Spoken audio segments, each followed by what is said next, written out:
மணி என்ன ஆகுது? என்ன 9 மணி ஆயிட்டா? ஒச்சோச்சோ, நான் வேற இன்னைக்கு வேலைக்கு வேலைனாம நின்றுட்டு இருக்கேன். இவ்வளவு லேட் ஆயிடுச்சா? இதுக்கே உங்க அம்மா கிட்ட நேரத்தை சொன்னேன் வேலை ஏற்படுன்னு கேக்குறாளா? இப்ப நான் எவ்வளவு அவசரத்துல நான் இருக்கேன் பாரு.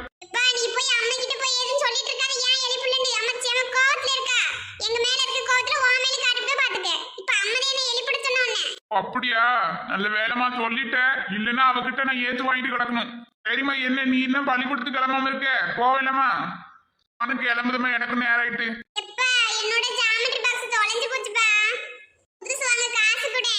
அப்படியாமா? 100 ரூபா போதுமா உனக்கு? அந்த டேபிள் என் பர்ஸ் வச்சிருக்கேன், எடுத்துக்க. சரிம்மா, நானும் போய் குளிச்சு கிளம்புறேன்.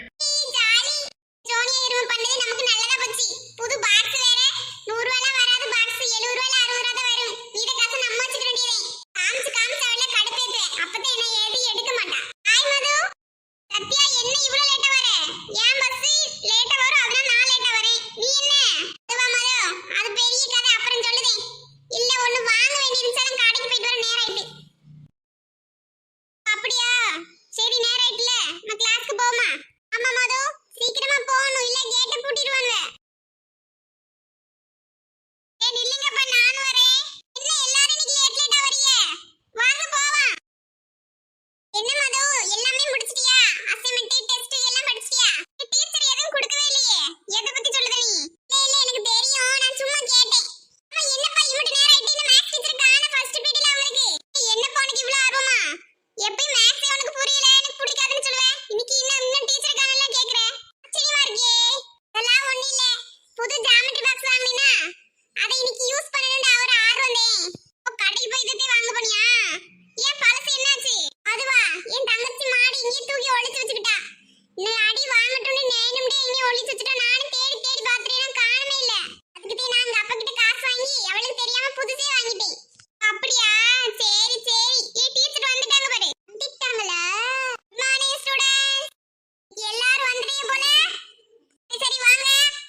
எப்படியும் வந்தோனே எவ்வளோ நோட்டு வாங்கி பார்த்து எழுதியாச்சு.